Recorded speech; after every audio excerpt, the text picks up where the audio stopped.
आज है 31 मई 2025 दिन शनिवार। Welcome back to clean news UP. चलिए देखते हैं उत्तर प्रदेश की 25 फटाफट बड़ी खबरों को। ट्रेनों का अनाउंसमेंट होने पर ही प्लेटफॉर्म पर पहुंच सकेंगे यात्री। प्रयागराज जंक्शन के पुनर्विकास के बाद यात्रियों को जहां एक ओर तमाम अत्याधुनिक सुविधाएं मिलेंगी, वहीं दूसरी ओर एयरपोर्ट की तर्ज पर सिर्फ यात्रियों को ही प्रवेश दिया जाएगा। जंक्शन पर भीड़ नियंत्रित करने के लिए भविष्य में स्टेशन पर ट्रेन आगमन के 30 मिनट पहले अनाउंसमेंट के बाद यात्री प्लेटफॉर्म पर पहुंच सकेंगे। गाजियाबाद के इस इलाके में आएगी विकास की बहार। जनता के लिए खर्च होंगे 7.5 करोड़ रुपए। गाजियाबाद जनपद में साहिबाबाद के मोहन नगर जोन में बृहस्पतिवार को महापौर सुनीता दयाल ने 7.5 करोड़ के विकास कार्यों का शिलान्यास किया। बीते एक सप्ताह में महापौर शहर में करीब 120 करोड़ के विकास कार्यों का शिलान्यास कर चुकी हैं। उनका कहना है कि इन कार्यों के होने से लोगों को विभिन्न समस्याओं से राहत मिलेगी। काम के लिए शहर आने वाले श्रमिकों को योगी सरकार देगी ट्रांजिट हॉस्टल की सौगात। यूपी में श्रमिकों के लिए योगी सरकार ने एक और बड़ा कदम उठाया। प्रदेश सरकार डॉक्टर भीमराव अंबेडकर श्रमिक सुविधा केंद्र और विश्वकर्मा श्रमिक सराय योजना जैसी योजनाओं के माध्यम से श्रमिकों की दैनिक समस्याओं को हल करने जा रही है। योगी सरकार काम की तलाश में दूसरे शहरों में आने वाले श्रमिकों को ट्रांजिट हॉस्टल की सौगात देने जा रही है। Khurja super thermal power plant की 660 मेगावाट यूनिट का संचालन शुरू। टीएचडीसी द्वारा Khurja super thermal power plant का निर्माण पूरा हो चुका है। वहीं 1320 मेगावाट क्षमता के प्लांट में 660 मेगावाट की एक यूनिट का वाणिज्यिक संचालन भी शुरू हुआ है।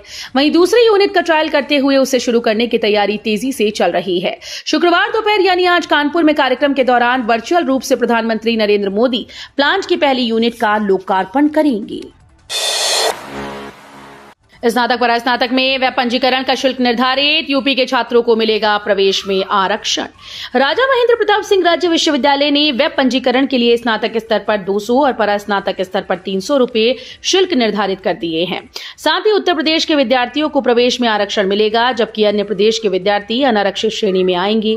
विश्वविद्यालय के कुलसचिव वीके सिंह ने बताया कि विश्वविद्यालय से संबद्ध हर महाविद्यालय को अपने महाविद्यालय की वेबसाइट तैयार करना अनिवार्य कर दिया है। एलजी चौक से शारदा गोल चक्कर तक सड़क के लिए ग्रेटर नोएडा में विवादित जमीन का होगा अनिवार्य अधिग्रहण। ग्रेटर नोएडा में एलजी चौक से शारदा गोल चक्कर तक लगभग 1 किलोमीटर हिस्से में अधूरी पड़ी सड़क का काम पूरा करने के लिए ग्रेटर नोएडा प्राधिकरण विवादित जमीन से 19.8 हेक्टेयर का अब अनिवार्य अधिग्रहण करेगा। जिला प्रशासन ने इसकी प्रक्रिया शुरू कर दी है। जमीन अधिग्रहण के लिए धारा 11 की अधिसूचना जारी की जाएगी। नोएडा में इस जगह 10 करोड़ रुपए की लागत से होगा जापानी पार्क का निर्माण। आधुनिक सुविधाएं भी मिलेंगी। सेक्टर 94 में जापानी पार्क का निर्माण शुरू करा दिया गया है। ये काम रिलायबल एसोसिएट कर रही है। वहीं सेक्टर 62 डी पार्क के सुंदरीकरण का काम गार्डन पैराडाइज को मिला है। कार्य अवार्ड होते ही वहां भी काम शुरू कर दिया जाएगा। दोनों पार्क में करीब 25 करोड़ रुपए खर्च किए जाएंगे। प्रयागराज में तेजस राजधानी एक्सप्रेस को पलटाने की साजिश नाकाम। 10 मिनट तक खड़ी रही ट्रेन। उत्तर मध्य रेलवे के भीरपुर और मेजा रेलवे स्टेशन के बीच तेजस राजधानी एक्सप्रेस ट्रेन को पलटाने की साजिश नाकाम हो गई। ट्रेन आने के पहले रेलवे ट्रैक पर बड़े बड़े बोल्डर रख दिए गए। घटना को रात में अंजाम दिया गया। लोको पायलट की सतर्कता से हादसा टल गया। सूचना पाकर चिपकी से पहुंची आरपीएफ पुलिस ने छानबीन की। इसके चलते 10 मिनट तक ट्रेन को रोकना पड़ा। इस मामले में अज्ञात अराजक तत्वों के खिलाफ मुकदमा दर्ज किया गया। नोएडा वालों को मिलने वाला है पहला डियर पार्क। छोटा जू और सफारी का मजा। लाए जाएंगे 132 हिरन। आप अभी तक चिड़ियाघर देखने के लिए या डियर पार्क जाने के लिए दिल्ली ही जाते होंगे, लेकिन अब ऐसा करने की जरूरत नहीं पड़ेगी। जल्दी ही नोएडा वालों को भी अपना पहला डियर पार्क मिलने वाला है। यही नहीं, यहाँ छोटा सा जू भी खोला जाएगा और सफाई का मजा भी आप यहाँ ले पाएंगे। शहर में पहली बार यहाँ के रेजिडेंट्स के लिए नोएडा सेक्टर 91 स्थित बायोडायवर्सिटी पार्क में डियर पार्क और मिनी जू खोला जाएगा। मुरादाबाद में बीते 329 दिन बवाल और हिंसा का खतरा। महज 37 दिन ही रहा अमन चैन। देश दुनिया में पीतल की चमक बिखेरने वाले जिगर के शहर मुरादाबाद में साल के 329 दिन बवाल और हिंसा का खतरा रहा। यही वजह है कि 28 मई 2024 से 28 मई 2025 तक शहर में 6 बार धारा 144 लागू की गई। साल में सिर्फ 37 दिन ही बवाल की आशंका नहीं रही। हालांकि पिछले एक साल में शहर में बवाल जैसी कोई बड़ी घटना नहीं हुई है। नोएडा वालों के लिए राहत भरी खबर। नोएडा के भंगेर से बरौला के बीच के ट्रैफिक दबाव को कम करने के लिए एलिवेटेड रोड बनाया जा रहा है। लगभग 6 सालों से इसका काम चल रहा है, लेकिन अब तक पूरा नहीं हो पाया। हालांकि अब इस एलिवेटेड रोड का लगभग 98% कार्य पूर्ण हो चुका है।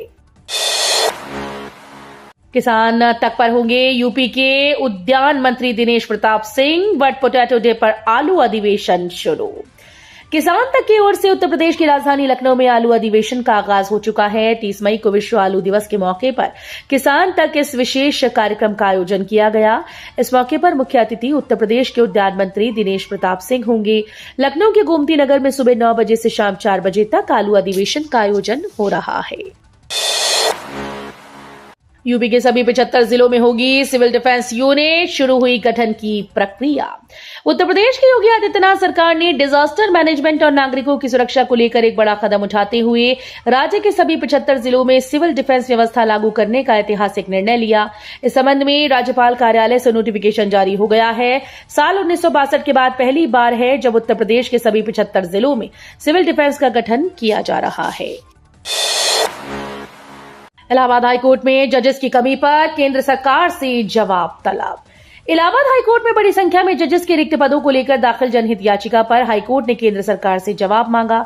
अधिवक्ता सतीश त्रिवेदी की ओर से दाखिल जनहित याचिका पर सीनियर एडवोकेट सैयद फरमान अहमद नकवी ने पक्ष रखा। साथ ही अधिवक्ता शाश्वत आनंद और सैयद अहमद फैजान भी याची की ओर से पेश हुए। इस मामले की सुनवाई 21 जुलाई को फ्रेश केस के तौर पर टॉप 10 मामलों में की जाएगी। कागजों पर सब अच्छा, जांच में खुली कलाई। यूपी के 1000 से ज्यादा कॉलेजेस में दाखिले। बीएड, डीएलएड व बीपीएड कोर्सेज चला रही डिग्री कॉलेज किस तरह हजारों विद्यार्थियों के भविष्य से खिलवाड़ कर रही हैं, ये राष्ट्रीय अध्यापक शिक्षा परिषद की जांच में सामने आया। स्वतंत्र एजेंसी से जांच कराए जाने पर मानक विहीन कॉलेजेस ने सरेंडर कर दिया। उनके कारनामों की कलई खुल गई। पीएम मोदी के हाथों मिली अरबों की सौगात। बिजली उत्पादन में आत्मनिर्भरता की ओर बढ़ा यूपी। उत्तर प्रदेश को ऊर्जा क्षेत्र में आत्मनिर्भर बनाने की दिशा में शुक्रवार को एक नया इतिहास रचा गया।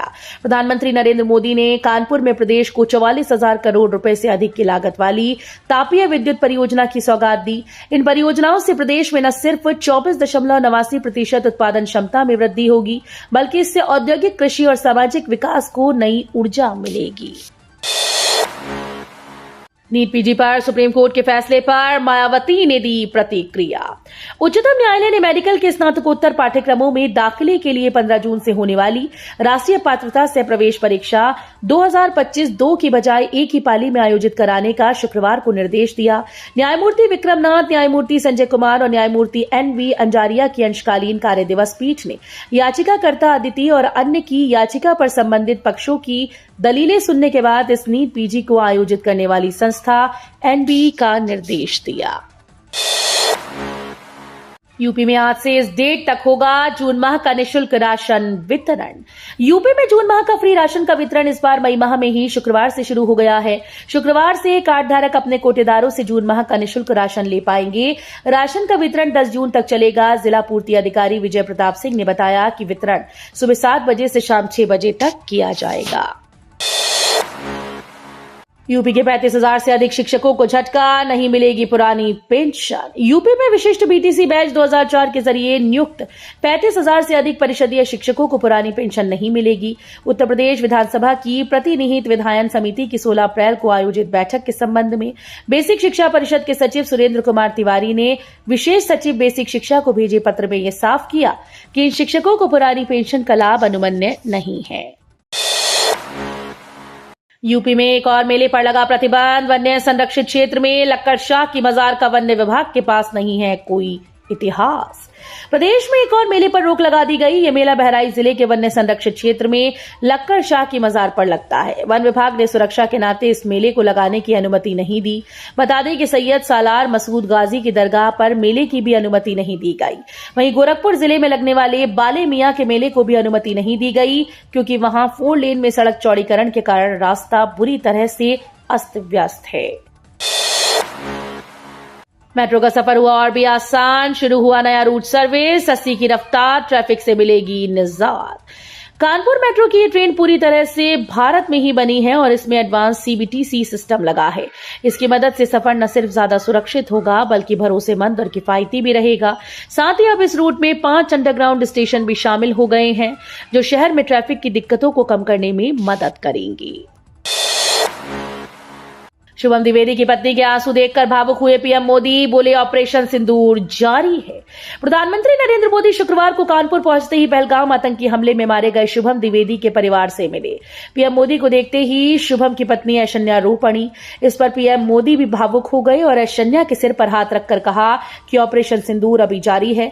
बगल में खड़े शुभम के पिता को भी रोते देख पीएम मोदी उनके पास पहुंचे और कंधे पर हाथ रखकर ढांढस बंधाया। प्रधानमंत्री शुभम के परिवार के साथ करीब 10 मिनट तक रहे। भाजपा के संगठन मंत्री को वीवीआईपी गेट से लौटाया। पीएम मोदी की जनसभा में आए थे, नहीं मिली एंट्री। प्रधानमंत्री नरेंद्र मोदी की जनसभा में प्रतिभाग करने के लिए भाजपा प्रदेश संगठन मंत्री धर्मपाल पहुंचे थे। उनके साथ ही भाजपा के अन्य पदाधिकारियों के साथ कानपुर उत्तर के जिला अध्यक्ष अनिल दीक्षित मौजूद थे। दोपहर करीब 2 बजे जैसे ही प्रदेश संगठन मंत्री वीवीआईपी गेट से अंदर प्रवेश करने लगे तो पुलिसकर्मियों ने उन्हें रोक दिया। पुलिसकर्मियों ने कहा कि बिना पास के अंदर जाने नहीं दिया जाएगा। इस दौरान अफरा तफरी का माहौल बन गया। गोरखपुर चिड़ियाघर में बर्ड फ्लू का खतरा बढ़ा। बाघ समेत 5 जानवरों की हो चुकी है मौत। गोरखपुर चिड़ियाघर में हाल ही में सामने आए बर्ड फ्लू के मामले ने एक बार फिर से सवाल खड़ा किया कि क्या सिर्फ रेस्क्यू कर लेना ही वन्य जीवों की सुरक्षा के लिए काफी है। बलरामपुर से करीब 1 माह पहले रेस्क्यू किए गए 2 तेंदुओं के शावक आज गोरखपुर के चिड़ियाघर में गंभीर संक्रमण से जूझ रहे हैं। पहलगाम हमले के बाद 96 घंटे के दौरान नेवी ने दागी थी टारपीडो मिसाइल्स, राजनाथ सिंह बोले। पिछले महीने 22 अप्रैल को पहलगाम में हुए आतंकी हमले के बाद भारत ने अरब सागर में सैन्य अभ्यास किया था। इस दौरान भारतीय नौसेना के पश्चिमी कमांड ने 96 घंटों के भीतर सतह से सतह और सतह से हवा में मार करने वाली मिसाइल्स और टारपीडो फायर किए थे। रक्षा मंत्री राजनाथ सिंह ने भी आज उसकी पुष्टि करते हुए कहा कि समुद्र में तैनात हमारे पश्चिमी बेड़े के जहाजों ने 96 घंटों के भीतर पश्चिमी और पूर्वी तट पर सतह से सतह और सतह से हवा में मार करने वाली मिसाइल्स और टारपीडो से कई सफल अटैक किए। तो ये थी आज की 25 फटाफट बड़ी खबरें। अगर आपको न्यूज पसंद आई हो तो वीडियो को लाइक और शेयर जरूर करें। धन्यवाद।